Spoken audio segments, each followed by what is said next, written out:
Welcome to another audio episode of Environmental Awareness, the education channel regarding our environmental problems and how to solve them. If you want to get notified when new audio lessons are published, please click the subscribe button. In this lecture, we are talking about the types, pros, and cons of green commuting. You can also find the related article to the lecture in the video description if you want to study this topic in more detail. What is green commuting? Green commuting can be defined as going to work using alternative means of transport instead of conventional cars. This can include the use of bikes or also to walk short distances to work. Due to the serious environmental problems like global warming and air pollution, green commuting will become even more important in the future. In this article, the types, pros, and cons of green commuting are examined. Types of green commuting. Bike for green commuting. In order to make your commute greener, you could use your bicycle instead of your cars. This is especially suitable for smaller distances of up to a few miles where you might actually be also even faster with using a bike. For instance, while you will spend plenty of time in a traffic jam almost every day, you could save plenty of time by going by bike instead. Especially in cities which are bike-friendly, commuting to work by bike is a quite good option to make your commute more eco-friendly. Take a walk. If you live pretty close to your work, you could even try to walk there. You could not only save fuel and money, you could also avoid several kinds of pollution associated with the use of conventional cars for commuting purposes. Moreover, you might also enjoy walking a bit before going to walk in order to wake up and to be ready and motivated once you arrive at your workplace. Thus, walking is another great way to get to work. However, this may only suitable for you if you live pretty close to the company you work for, since it would be too time-consuming and exhausting when it comes to long distances. Use of electric scooters. Electric scooters become increasingly popular. Especially for young people, they are considered a fast and fun way to get around. In fact, for short distances, electric scooters may be superior to conventional cars not only from an environmental standpoint, but even from a time aspect, since in many countries, you are allowed to use special lanes with electric scooters, which may prevent you from getting stuck in traffic jams. Public transport. Public transport is still by far the most used alternative transportation method on a global scale. It is much eco-friendlier compared to the use of cars, since the emissions per capita will be much lower. However, while public transport may be suitable in some cities, there are many regions where the public transport infrastructure is quite bad and it would take far too long to get to work by bus or metro. If you live in areas which are quite remote and do not have a proper public transport, you should choose a different green commuting alternative. Use of electric cars. The use of electric cars may also be regarded as a form of green commuting. Even though electric cars are not entirely green at this point in time, since power production still requires the use of fossil fuels on a large scale, they can still be considered to be more environmentally friendly compared to conventional cars. Thus, if you still want to commute to work by car, consider replacing your old car that is operated by fossil fuels with a more eco-friendly electric one. Carpooling. Another great way to improve your ecological footprint while commuting is by using carpools. This basically means that you pick up your colleagues on your way to work.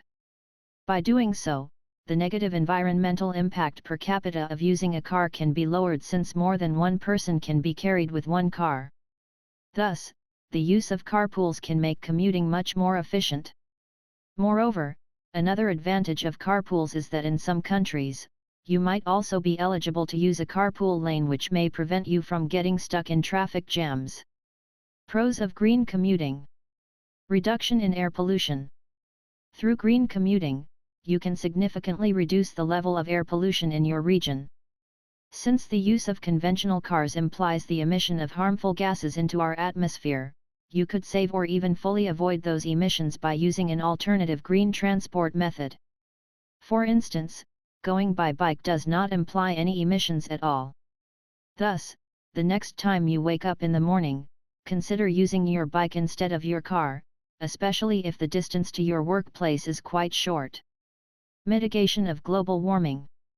Since global warming is one of the biggest environmental issues humanity faces in our current times, it is crucial that we take proper measures in order to mitigate it. This is also true when it comes to commuting to work.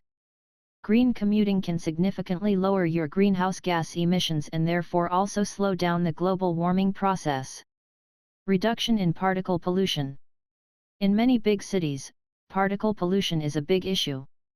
The air quality is quite bad, what is not only annoying, but can also lead to serious health problems.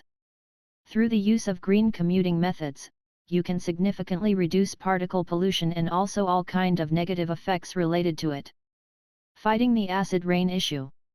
Even though the acid rain problem is often belittled by the general public, acid rain can lead to serious consequences for humanity in the long run.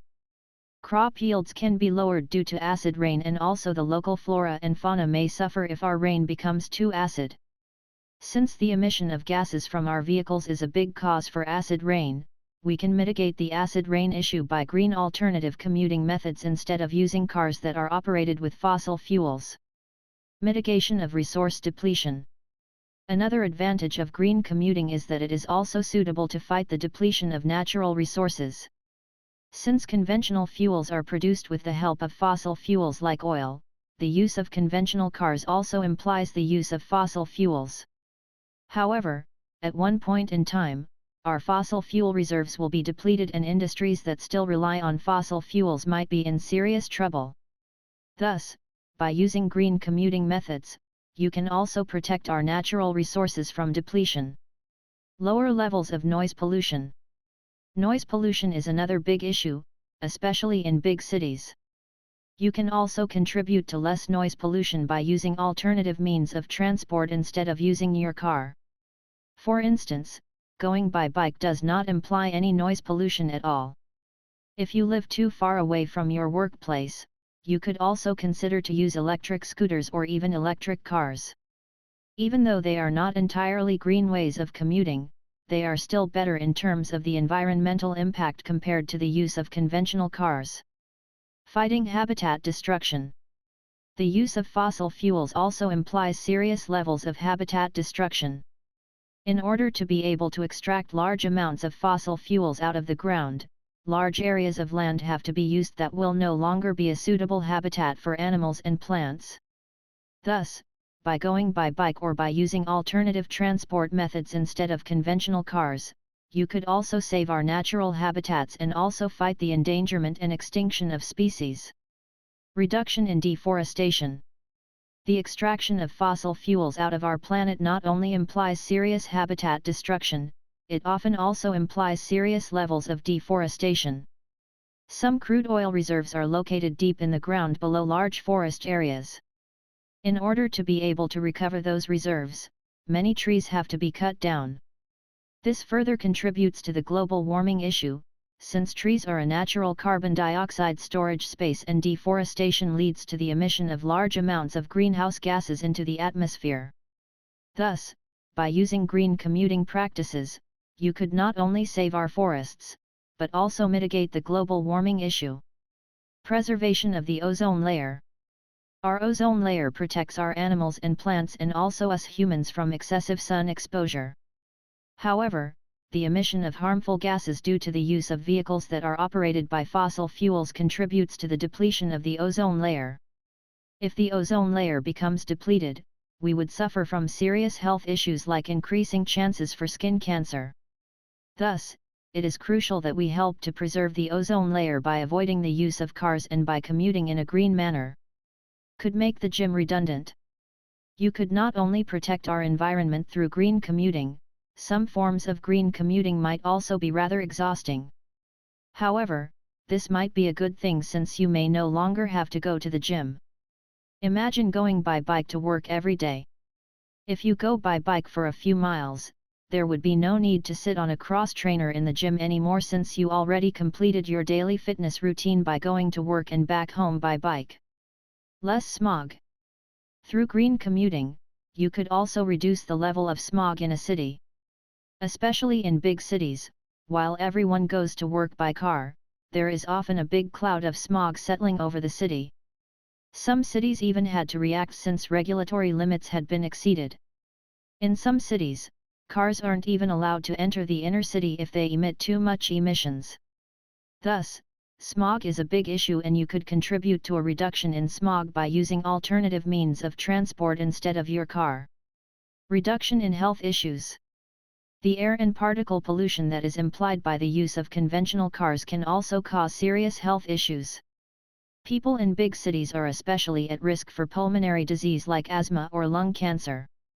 Moreover, bad air quality is also associated with an increased risk for heart conditions. Thus, in order to protect our general public from those issues, you should refrain from using your car and use green commuting methods instead.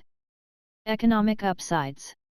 Apart from all the environmental and health advantages of green commuting, it can also have significant economic upsides. Many people spend large amounts of money for commuting over the course of a year. If you use your bike instead of your car, you could save hundreds or even thousands of dollars in the long run. This may give you an additional incentive in favor of green commuting when it comes to the question whether it is worth it or not. Cons of green commuting. Unsuitable for some people due to a lack of money. Even though green commuting has several advantages, it also implies some downsides. Some people might not be able to afford green commuting. They might live too far away from their work to go by bike. They may also not be able to afford an electric car. However, this group of people might still be able to use carpooling. Even though it is not entirely green, using carpools is still better compared to commuting with your car alone. Thus, even though there might be some financial issues which may prevent people to go for entirely green commuting, every one of us can still make his or her contribution to a greener commuting behavior to a certain extent. Organizational effort. Some people might also live in quite remote places, and carpooling might not be a suitable option since their colleagues might live too far away. Combined with financial problems, for this group of people, green commuting might not be an option, and the use of conventional cars may be the only way to get to work in a timely manner. Infrastructure problems. The overall infrastructure is still a big problem for green commuting in many regions. For instance, electric scooters are often only available in bigger cities, but not in remote rural regions. Thus, it makes it hard to use them as a suitable alternative for conventional cars when it comes to commuting purposes. Green does not always actually mean green. Even though many products and services are declared as green in our current times, many of them are actually not entirely green. For instance, electric scooters and cars still use energy that is produced with the help of fossil fuels. Thus, the use of those electric vehicles still implies serious levels of greenhouse gas emissions until our global energy production will be secured through the use of renewable energies. Thus, you should pay close attention if your commuting behavior is really that green. If you are not sure, the greenest way to get to work is by going by bike or to walk for sure. Alternatives to green commuting. Work from home. The most efficient alternative for green commuting is simply to work from home. In many office jobs, working from home would be quite easy since most of the work is done through computers, and with the help of the internet, communication is also quite easy. Thus, by working from home, you could avoid any harmful gas emissions that are associated with conventional commuting, which could vastly improve your ecological footprint. Virtual conferences. When it comes to client meetings, they could also be done through virtual conferences from home instead of attending the client's office in physical form. Through virtual conferences, there is no more need to commute since all kinds of presentations and negotiations could also be done with the help of conference software. This could not only make your life more convenient, it also implies a significant reduction of all kinds of environmental problems that are associated with commuting. More working hours, less work days. You could also try to work more hours a day and take one more day off a week. This would basically mean a 4-day work week with 10 hours a day instead of a 5-day work week with 8 hours a day for most people. By working more hours but less days, you could reduce the need for commuting from 5 to 4 days, which would also mitigate the negative effects of commuting to a certain extent. Work flexible hours. You could also ask your boss if it is possible to work flexible hours. This means that you could get to and back from work sooner or later than most of the local population does. By doing so, you could improve your ecological footprint and also save time since you would be less likely to get stuck in traffic jams. Use the most efficient route. In order to commute in an eco-friendly manner, it is also crucial that you use the most efficient route when going to work by car in order to save fuel, since the use of fuel implies all kinds of harmful emissions. You can do this by using navigational clients which may show you the fastest and also the shortest distance to work and back. Drive slower. Many people are in a rush and often drive quite fast on the freeways to get to work as fast as possible. However, if you drive too fast, your car needs more fuel, which only implies higher spending on fuel, but also higher emissions. Thus, if you are one of those speeders, try to slow down a little bit in order to make your commuting behavior eco-friendlier. Get proper and regular car maintenance. It is also crucial that you get proper car maintenance on a regular basis. Not only is it crucial for your safety, but also to avoid environmental pollution through oil leaks or also through unnecessary fuel consumption. Buy fuel-efficient cars. When it comes to buying a new car and you do not want to get an electric car for your own reasons, you might still want to improve your ecological footprint by switching to a fuel-efficient car instead of a car that needs large amounts of gas. By getting a fuel-efficient car, you can significantly lower your emission levels. Assure correct tire pressure. Many people do not care about proper tire pressure, however, it is quite important, not only for your safety but also to drive as efficient as possible. For instance, with too low tire pressure, your car might need more fuel, which would contribute to several environmental issues. Thus, always make sure that your tire pressure is in the correct range. You can check this at most gas stations. Turn off your engine while waiting. Many people also do not turn off their car engine while they are waiting for family and friends to join them. However, this may lead to an unnecessary waste of gas. Thus, if you have to wait for more than a minute, turn off your car engine to save gas and emissions. Conclusion: green commuting has many advantages, but it may not be suitable for some people due to a variety of reasons. However, even for people that will not be able to use green commuting methods, there are still pretty good alternatives how they can improve their ecological footprint. Therefore, every one of us can make his or her contribution in order to fight our environmental problems and to ensure a livable future for the next generations. If you like the audio lesson, please give a thumbs up. Moreover, please comment if you have any questions regarding this lecture. Don't forget to subscribe to this channel in order to get notified when future audio lessons are published.